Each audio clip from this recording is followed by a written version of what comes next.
찬송가 301장입니다. 찬송가 301장. 지금까지 지내온 것 주의 크신 은혜라 아니 없는 주의 사랑 어찌 이루 말하랴 자나깨나 주의 손이 항상 살펴주시고 모든 일을 주 안에서 형통하게 하시네. 몸도 맘도 연약하나 세임받아 살았네. 물 붓듯이 부으시는 주의 은혜 족하다. 사랑 없는 거리에나 험한 산길 헤맬 때 주의 손을 굳게 잡고 찬송하며 가리라. 주님 다시 배울 날이 날로 날로 다가와 무거운 짐 주께 맡겨 벗을 날도 멀잖네. 나를 위해 예비하신 고향집에 돌아가 아버지의 품 안에서 영원토록 살리라.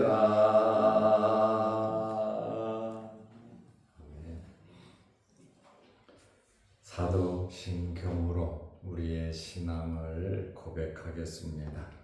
전능하사 천지를 만드신 하나님 아버지를 내가 믿사오며 그 외아들 우리 주 예수 그리스도를 믿사오니 이는 성령으로 잉태하사 동정녀 마리아에게 나시고 본디오 빌라도에게 고난을 받으사 십자가에 못 박혀 죽으시고 장사한 지 사흘 만에 죽은 자 가운데서 다시 살아나시며 하늘에 오르사 전능하신 하나님 우편에 앉아 계시다. 저리로서 산자와 죽은 자를 심판하러 오시리라. 성령을 믿사오며 거룩한 공회와 성도가 서로 교통하는 것과 죄를 사하여 주시는 것과 몸이 다시 사는 것과 영원히 사는 것을 믿사옵나이다. 아멘. 하나님의 말씀 사도행전 20장 36절에서 38절 말씀까지 보겠습니다. 이 말을 한 후 무릎을 꿇고 그 모든 사람들과 함께 기도하니 다 크게 울며 바울의 목을 안고 입을 맞추고 다시 그 얼굴을 보지 못하리라 한 말로 말미암아 더욱 근심하고 배까지 그를 전송하니라. 아멘. 38절 말씀까지 보았습니다. 이제 밀레도에서 에베소 장로들을 청해서 하나님의 말씀으로 권면을 했습니다. 바울이 3차 선교 여행을 한 4년 정도 했거든요. 한 4년 하면서 에베소에 2년 3개월, 바울의 말은 3년이라고 이렇게 말을 하고 있습니다. 회당에서 3개월, 두란노 서원에서 2년을 말씀 전했다라는 기록이 있고, 또 20장의 말씀에 보면 3년간 머물러 있었다 이렇게 말을 하고 있습니다. 3차 선교 여행을 시작하면서 에베소에 들린 겁니다. 2차 전도 여행을 마치고 복귀하면서 에베소에 들렸었거든요. 거기서 말씀을 전하니까 에베소 사람들이 더 오래 머물러 있으면서 말씀 좀 전해달라 그랬지만 바울의 일정에 의해서 하나님의 뜻이면 다시 오겠노라고 그 말을 하고 복귀를 했거든요. 그리고 3차 전도 여행을 하면서 에베소에서 3년을 머무르면서 말씀을 전하고, 이제 아가야 지방과 유럽 지역을 돌아보고 예루살렘으로 돌아가면서 밀레도에 이른 겁니다. 에베소까지는 50km 떨어졌는데 거기 갔다가는 바울이 오순절 안에 예루살렘에 가서 구제비를 전달하고 선교에 대한 이야기를 해야 되는데 시간상 가고는 싶지만 갈 수 없어서 에베소 장로들을 부른 겁니다. 에베소 장로들이 모든 일을 뒤로하고 곧바로 와서 바울을 만났고, 바울은 열심히 하나님의 말씀으로 권면을 했고, 이제 우리의 만남이 마지막이 될 것 같다 하는 그 말, 바로 3년 동안 에베소에 말씀을 전하고 놀라운 역사를 이루었잖아요. 그리고 이제 복귀하면서 불러서 권면하고 이제 마지막이 될 것 같다 하면서 바울이 간곡하게 권면을 했죠. 36절 말씀에 보면 이 말을 한 후 18절에서 35절 장로들에게 말을 한 내용이 있죠. 제가 며칠 동안 설교를 했습니다. 이 말을 한 후 무릎을 꿇고 그 모든 사람들과 함께 기도하니, 권면의 말을 다 하고 바울이 먼저 무릎을 꿇었습니다. 그리고 그 모든 사람들과 함께 기도했다. 하나님으로부터 오는 은혜를 알기 때문에 바울은 기도를 한 것입니다. 지금까지 18절에서 35절까지 가르치고 또 경고도 하고 권고한 것의 최종적인 마감이 기도로 마감하는 모습입니다. 그래서 모든 회의, 또 모든 우리 믿는 사람들이 일을 하고 나서는 기도로 마감을 하는 겁니다. 만나서 말씀 듣고 또 바울의 이 사역을 위해서, 안전을 위해서 지금 굉장히 어려움 중에 있다 보니 간절히 하나님께 기도를 드렸습니다. 주님을 향하여 무릎을 꿇는 바울의 이러한 태도를 볼 때에 하나님을 향한 간절함이 있다. 첫째가 하나님을 향한 뜨거운 간절한 마음이 있다는 것을 알 수 있고, 또 이별의 슬픈 감정을 가진 그러한 진실된 마음을 엿볼 수도 있습니다. 기도를 하고 나서 37절 말씀에 보면 다 크게 울며 에베소 또 밀레도에서 하나님을 믿는 제자들도 있겠죠. 밀레도에도요. 다 크게 울며 바울의 목을 안고 입을 맞추니 작별에 대한 깊은 아쉬움과 견디지 못하는 이 감정, 정말 마음이 너무너무 아파서 감정을 억제하지 못하고 크게 울고 바울의 목을 안고 입을 맞추었다.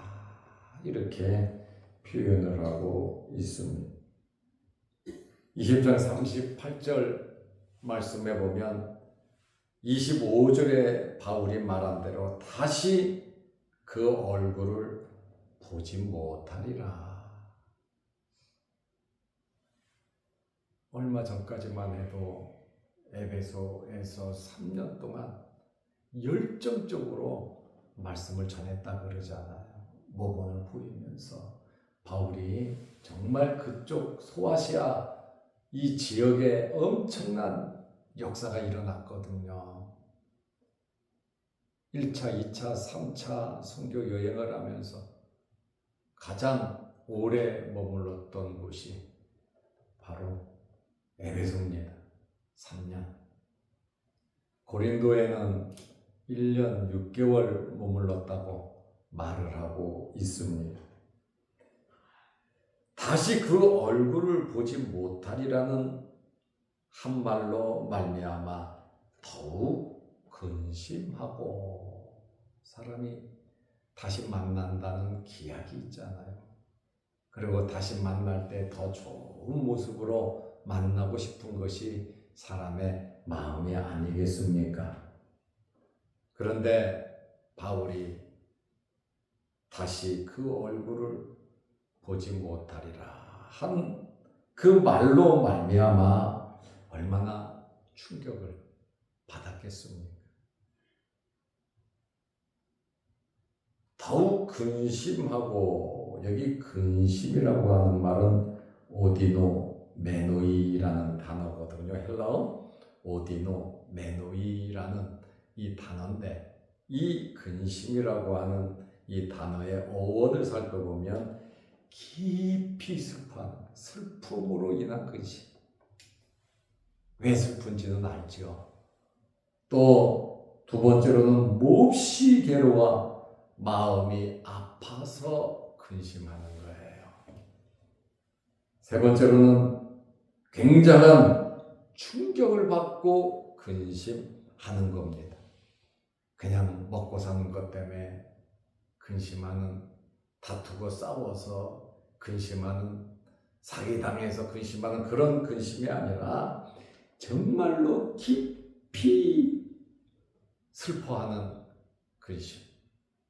너무너무 사랑하기 때문에 오는 그러한 걱정으로 인한 근심이죠. 또 몹시 괴로워 마음이 아팠다. 너무 마음이 아파서 근심이 되고 매우 충격을 받았다. 그러니까 이 사람들의 마음이 진심으로 바울을 향한 사랑이 여기에서 엿볼 수 있습니다. 너는 너고 나는 나다. 너하고 나하고 무슨 상관이 있어? 얼굴 못 봐도 가족도 아닌데 뭐 얼굴 못 보면 못 보는 거지. 이렇게 마음을 쓰면 막 가는 거고 무관심하게 되거든요.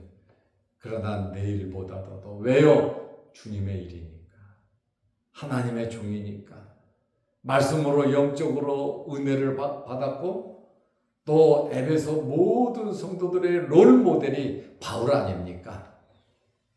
그런데 이 바울이 이제 나는 가서 죽을 것 같다. 다시는 우리 얼굴 못 본다. 그렇게 위대하고 훌륭하고 생명의 말씀을 전해줬던 바울이 다시 또 만나서 말씀의 은혜를 받을 수 없다는, 다시 볼 수 없다는 그러한 말로 인하여 너무 충격을 받고 근심을 했다. 또 사도 바울이 헛말하고 빈말하는 사람이 아니잖아요. 아주 진중하게 기도하는 사람입니다. 또 이 사람들도 또 여러 많은 예언자들이 예루살렘에 가면 끈으로 묶이고 감옥에도 갈 것이고 엄청난 환란이 기다리고 있으니 가지 말라고 서로들 그러고 있는 단계라 이 사람들이 모르지는 않을 겁니다. 그렇지 않아도 걱정 근심하는데 바울 자신도 그 얘기를 하니까 이 사람들의 근심이 폭발한 겁니다. 슬픔이 폭발한 거예요. 염려, 걱정이 폭발한 거예요. 그래서 배까지 그를 전송하니라. 너무 안타까웠어요. 그 마지막 모습. 또 기도하는 마음으로 하나님을 바라보면서 전송하는 그러한 모습을 보게 됩니다. 밀레도는 항구 도시잖아요. 밀레도를 출항하는 배까지 전송하는 장로들의 이러한 모습을 보면서 바울과 그들에 대한 말씀이 막을 내리고 있습니다. 이러한 모습들을 보면서 얼마나 바울을 존경하는가라는 것을 알 수가 있습니다. 바울도 훌륭하지만 말씀을 받고 또 신앙생활을 하는 에베소 교회의 이 지도자들도 훌륭하다는 거예요. 서로 알아준다는 거잖아요. 바울을 제대로 알았고 또 성도들 자신들이 바울에 대한 엄청난 고마움과 감사하는 이런 모습을 볼 때 정말 존경한다라는 그것을 알 수 있어요. 50km 떨어진 곳에 사람 보내서 오라 했더니 다른 소리 안 하고 그냥 즉각적으로 순종하고 왔잖아요. 그러한 말씀을 볼 때에 바울이 신뢰를 했고 그 사람들도 바울을 그만큼 신뢰한 것을 우리는 알 수가 있습니다. 존경한다는 것. 무슨 말을 하든지 마음에다 새기고 정말 순종하고 따를 수 있는 그런 마음이 나에게 있다면 내가 세상을 잘 산 겁니다. 그리고 바울 또한 내가 사람을 보내서 50km 되는 에베소 장로들을 불렀는데 그들이 올 줄로 믿었다는 것, 또 그들은 열리를 제껴놓고 왔다는 것, 이런 좋은 관계, 우리가 살면서 이렇게 인정받을 수 있는 삶을 살아가시기를 바랍니다. 그리고 이 마지막 헤어지는 이러한 모습 속에서 정말 서로 주 안에서 끈끈한 관계, 오직 하나님의 말씀을 전했고 하나님의 말씀을 들었고 또한 보지 못한다는 그 말에 너무나 슬퍼하는 이러한 모습들을 보면서 그냥 스쳐 지나가는 관계가 아닌 것을 우리는 알 수 있습니다. 누가는 사도행전을 기록하면서 만남과 작별을 또 말씀을 전한 내용을 또 섬세하고도 생생하게 기록해서 전달하고 있습니다. 이렇게 누가가 기록할 수 있었던 것은 바울과 동행을 했기 때문에 그렇습니다. 항상 바울 곁에서. 누가는 헬라 사람이에요. 유대인이 아니에요. 그리고 누가는 의사예요. 의사이면서 크리스찬이고 또 바울이 선교할 때에 바울은 몸이 약하잖아요. 그렇다 보니까 옆에 주치의로서 바울을 잘 도왔고 말씀을 전할 때가 되면 말씀 전하고 도움이 필요하면 또 열심히 주의 복음을 전한 사람이 누가입니다. 이렇게 바울과 동행하면서 바울이 순교하는 그 순간까지 그 내용을 목격하고 그것을 기록한 우리는 누가복음과 사도행전을 누가가 기록한 책들을 보면서 많은 은혜를 받습니다. 오늘 우리는 이러한 이 바울을 전송하는 에베소 장로들 또 밀레도에 있는 성도들의 그 아픈 마음을 생각하고 정말 이런 아름다운 만남과 모임이 은혜가 저와 여러분들에게도 있으시기를 바랍니다. 기도하겠습니다. 하나님 아버지, 한 주간 동안 총회가 잘 마쳐지고 또 새벽에 날마다 하나님께 예배를 드리게 하시며 내일은 교회 창립 40주년을 맞이하면서 음으로 양으로 준비하며 지내게 하심을 감사합니다. 우리가 이 땅에 살아가면서 에베소 교회 지도자들과 바울의 관계를 우리 보면서 우리도 서로 사랑하고 신뢰하고 진심으로 존경하고 위하는 이러한 마음으로 우리 삶을 살아가게 하옵소서. 이러한 것은 우연히 그냥 되는 것이 아니라 주 안에서 이루어지고 또한 내가 진실되고 순전한 은혜의 마음이 있을 때 가능하다는 사실을 알고 우리 또한 영적인 성장을 위해서 힘쓰고 애쓰게 하옵소서. 또한 내일 거룩한 주일을 잘 예비하고 준비하며 이 땅에 살아가면서 하나님께 예배드리는 일이 가장 중요한 일임을 우리가 알게 하시니 교회의 존재 목적도 하나님께 예배드리는 것이 가장 우선순위임을 우리가 알고 예배드리는 일에 힘쓰는 저희들 되게 하옵소서. 또한 내일 거룩한 주일을 잘 지내기 위해서 물심양면으로 봉사하며 섬기는 귀한 성도들의 수고에 대해서 하나님 기억하시고 갚아 주옵소서. 또한 영상을 보며 함께 말씀으로 은혜 나누는 성도들에게도 크신 복을 내려 주옵소서. 오늘 노예사나 그루터기 교회 위임식이 있고 또한 장로 임직식 권사 취임식도 있습니다. 이 행사도 하나님 함께 하여 주셔서 성령의 임재와 하나님의 은혜가 넘치게 하옵소서. 예수님의 이름으로 기도하옵나이다. 아멘. 하늘에 계신 우리 아버지여, 이름이 거룩히 여김을 받으시오며 나라의 마옵시며 뜻이 하늘에서 이룬 것 같이 땅에서도 이루어지이다. 오늘날 우리에게 일용할 양식을 주옵시고 우리가 우리에게 죄지은 자를 사하여 준 것 같이 우리 죄를 사하여 주옵시고 우리를 시험에 들게 하지 마옵시고 다만 악에서 구하옵소서. 대개 나라와 권세와 영광이 아버지께 영원히 있사옵나이다. 아멘. 자유롭게 기도하시기 바랍니다.